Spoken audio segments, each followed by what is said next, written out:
From the Aishin Broadcast Studio, it's Women at the Wheel.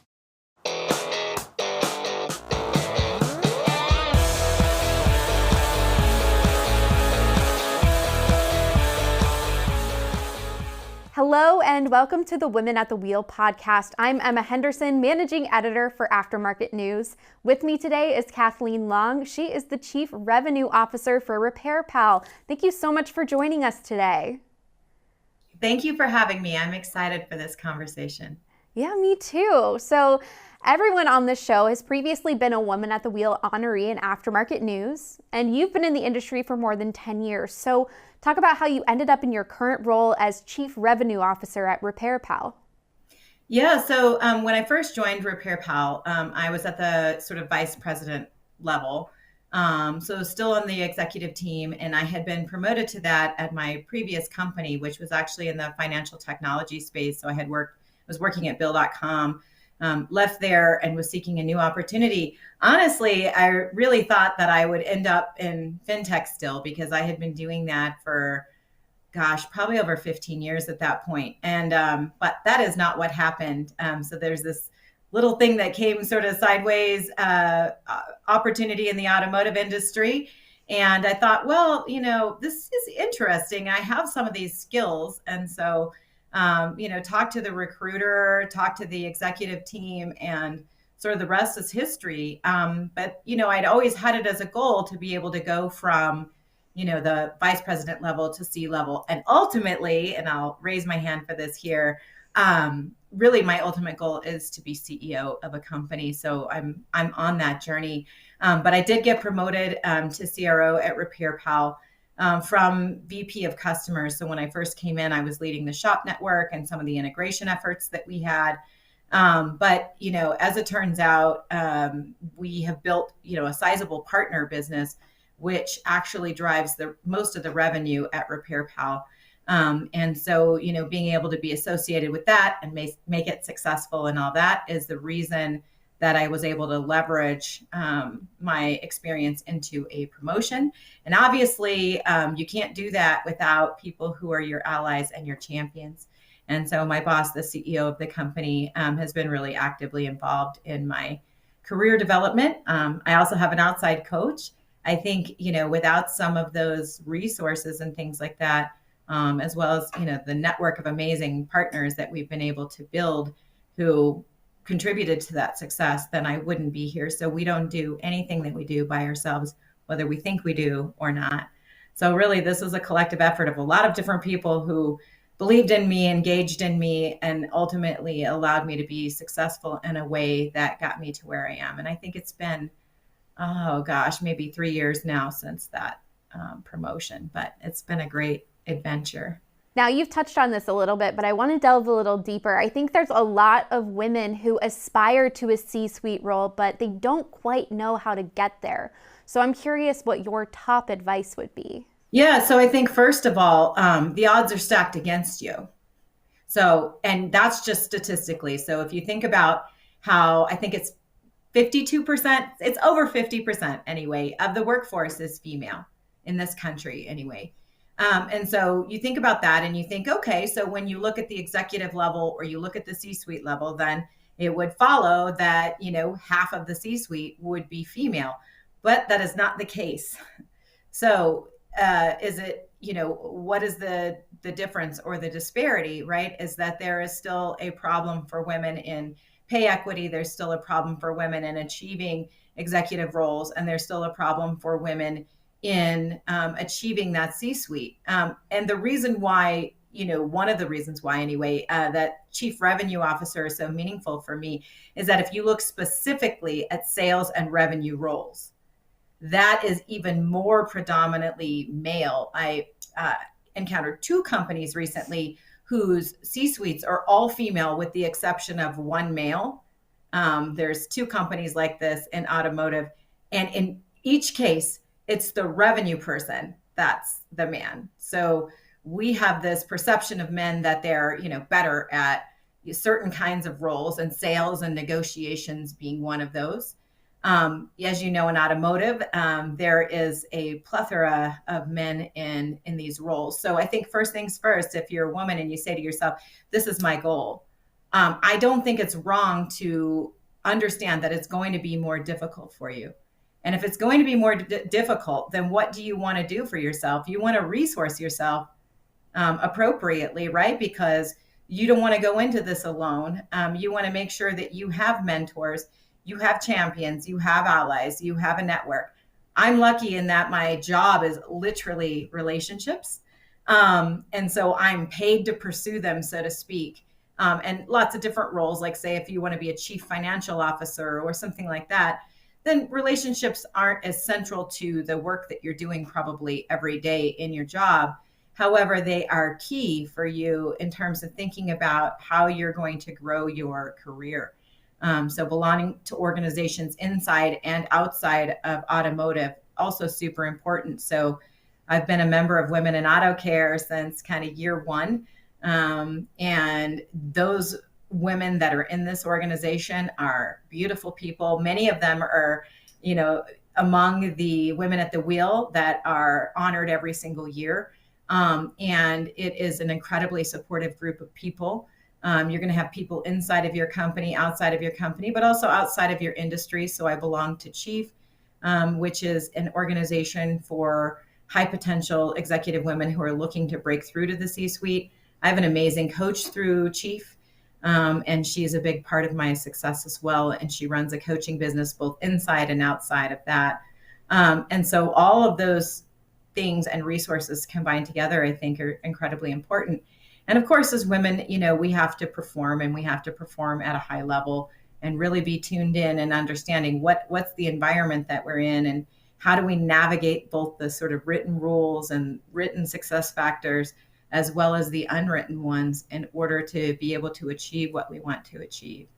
And then I think things like this are important. So the women at the wheel, being able to highlight women and what they're doing and what they're accomplishing, and having more companies step forward the way Babcock's has done, and really being a champion for that, of allowing women and their successes to become more commonplace, so that we really do start to see women as equal to men for all of these kinds of roles. All of that stuff is really important. And I'm a pretty vocal advocate, as anybody who knows me knows, for all of that, because once we women achieve these roles, the other thing that's important for us to do is for us to look backward at the people who are still trying to accomplish that, and take whatever rocks were thrown in our path and use them as paving stones for the next person. So I'm absolutely committed to that. I love that idea of creating the paving stones. I haven't heard that before. That's really neat. So you and I were talking a little bit before this, and you were mentioning about how diversity and inclusion are very important to you. And I'm curious why and how you stand for this in the workplace on a daily basis. Yeah. So when I first joined this industry, honestly, I was sort of like, okay, at first I was sort of like, what am I doing here?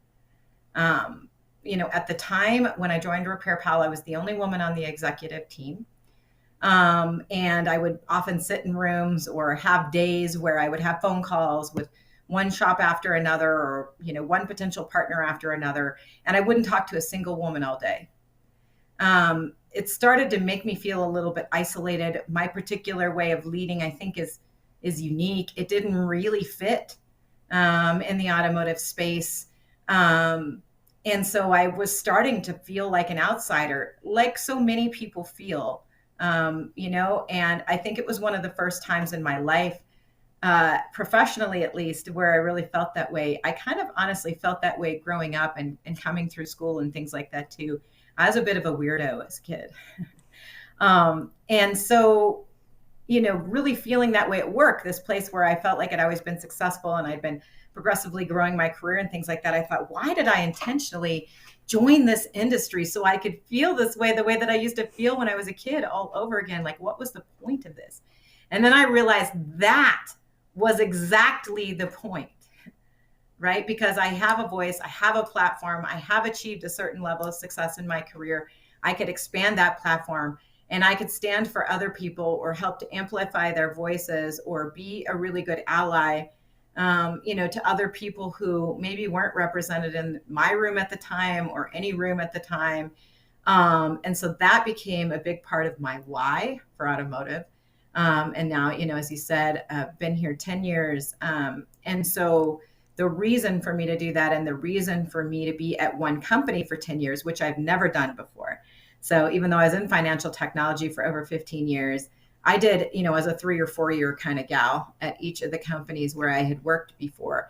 And the reason why I've stuck with this company for so long is because of the change that I was able to bring about internally to the company itself and to participate in, and because the company allows me completely free reign in terms of being able to use the company and the resources as a platform to speak out about these issues. So I'm absolutely passionate about it.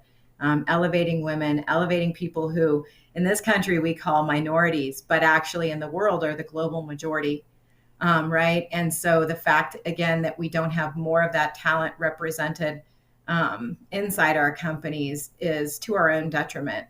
And so, we've moved RepairPal from being a company that at the time that I joined, was seeking outside investment to being cash flow break even, and now to being a profitable company. And part of the reason is because we've been absolutely committed to doing the right thing for people, for our customers, et cetera, all the way along. And what happens when you do that is the profits fall out the bottom, right? So rather than the tail wagging the dog wags the tail. And guess what? When you're doing all the right things, a lot of times the reward is financial success for the company. And that's the future. So companies that diversify are going to find that they're so much richer, literally and figuratively, as a result of that decision. So that's just the economic reality, and that's the economy that we're in. That diversity of perspective means everything. So I'm absolutely committed to it. It's good business sense, but personally, it also is really meaningful for me.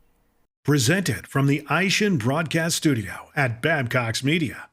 Absolutely. Now, we've been talking about so many different things, and I'm sure that your position can get really hectic. So you've also mentioned that you emphasize mindfulness. What are ways that people can make that balance possible? Like for me, I know I could definitely use a little bit more mindfulness in my life. Yeah, everybody can, including me, even though it's a focus for me. So I'm actually working to become a certified mindfulness teacher. So all things going well, I will finish that. It's a 2.5-year program. I will finish in February of 2025. So I've done one practicum, I'm doing another one, and I've started to be invited in some of the workspaces that I'm in to teach mindfulness, which is fabulous. But, I kind of looked at the goal that I had of being CEO, and I said, well, what are the things that I'm lacking? And, I thought, I could use a little more acumen here or here. Maybe I should take a class. And then I'm like, you know what? No, I'm not taking those classes because I can hire people with those sets of expertise. What I really need to bring is I need to be less reactive. I need to be even more inclusive than I am now. I need to understand how to really, truly be collaborative and integrate perspectives. I'm loud. I'm very outgoing, and I need to learn how to create space for people even amidst my own sort of noise, right? And so I felt like mindfulness was the answer to that. And so I thought, well, what better way to do it than to be able to actually create a culture of it or teach people or whatever. And what I discovered, which I didn't necessarily know when I did that, is that people are thirsty for it. So every place I go where I say I'm doing this, people are like, ooh, I want to try. And then the biggest issue that people have is, oh, I don't have time. And I say to you that you have time for whatever it is that you prioritize. And particularly, not that this isn't true for every professional, but especially for women, the thing that we don't make time for is ourselves. And when we don't make time for ourselves, we diminish our own capacity to be useful to others, which is what we're spending the vast majority of our time doing. So it's a little bit counterproductive. And because we don't see ourselves and the time that we spend as mandatory, then we think we don't have time for mindfulness or some of the other things that actually resource us and make us feel great. or allow us to process our emotions, our feelings, be better leaders, all of that. And so you have time for what you make time for. And once you start to see this as critical, and once you understand that it's a practice you can take anywhere, right? So you don't need to literally be sitting on a cushion in your, I have one actually in my office. I have a little mindfulness area set up just across, or you can't see it over here. But I'm on the road so much. So I will take 5 minutes and meditate on an airplane or in a busy airport or in my car, 5 minutes before I walk into a partner's office, or whatever. Mindfulness is for every day. It's for everywhere. And it's not luxurious or lazy or or whatever to spend a few minutes every single day just being still and allowing what's going on in your life to really soak in and taking that time for yourself. And in so doing, you increase your capacity for dealing with other human beings manifold. And the more time I spend doing that, actually, the more effective I am. I'll go a couple days sometimes, my practice is regular, but like anybody, it falls off at times. I'll feel absolutely frantic, and I'll do something that makes me a jerk. And I'll be like, wow, why was I just such a jerk? And I'm like, oh, I know why, because I didn't take the time to resource myself before I approached these difficulties. And therefore, my best self wasn't on board today. And that's my own fault. So when we really get that and we decide, okay, I'm making myself mandatory, that's a place where our whole lives can be transformed. So I'm a big believer in that. I talk about this all the time and different ways of doing this all the time. There are a lot of different roads that lead into mindfulness. But so if anybody's watching this podcast and wants to know more about it or jump into a meditation session or something like that, I offer all this stuff for free. I'm happy to do it or send people resources about it or whatever, because I think it's one of the most transformational things we can do in the 2020s, so to speak, to really be better leaders, to create the environments that we want to create. And people spend way too much time at work to not love what they do and have environments where they can thrive. And it is our job as leaders to set that up. And it makes the entire world better if we're all committed to that. Absolutely. Well, thank you for sharing that. And so we've seen that you're clearly passionate about your work, but you have other interests outside of RepairPal, including world literacy. So I would love to hear how you advocate for that and participate in that cause as well, as if everything else wasn't enough. Yeah. So, one of the characteristics of leaders that people really enjoy following is a certain amount of generosity. And so, depending on where you're at in your life, you can cultivate that for yourself. Ultimately, we all have tremendous capacity to be generous, or we want to be generous people. So I try to think about, and we can pick something too. We can think about like what means something to us. So I told you I was a weird kid. And part of being a weird kid, and we moved around all the time. I'd moved 41 times before I was 14. And I remember it because it's like kind of the inverse. And a lot of those were to different states or different cities. And if you're already strange and you don't fit in, you can imagine what happens when you're uprooted and you move all the time. It's not helpful, really. And so I didn't have very many friends all the time. I was kind of picked on. My home life wasn't awesome always. And so one of the places that really meant something to me were books. And when I found out that there's kids in places in the world that just have never even held a book before, that don't have access, that don't have that sort of doorway into imagining a different life or a different future or understanding something from someone else's perspective, I was moved. And I was moved to do something. So I've been involved with African Library Project for, I guess like 18 years now, and in different roles at the organization. Currently, I'm a volunteer at large, and I'm the liaison to Ghana, which is one of the countries in Africa, where the organization helps to set up small libraries in rural Africa. Many African countries speak English as an official language. And so that's the language of education.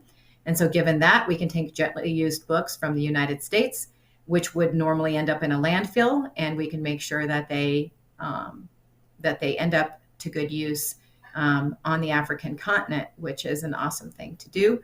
I travel quite a bit as well. And so I think everybody who's doing anything, whether it's at their own community level, even in their own family level, or, on a international stage, is doing the right thing. And every leader, again, I think has the capacity to do something. And the more your career increases and your income level increases and your ability to be impactful in the world increases, I think it's incumbent on leaders to then say, ooh, I just did, it's like a video game. I just unlocked a new level, and that requires me to be more of a boss in every place of my life, including where you donate and volunteer your time.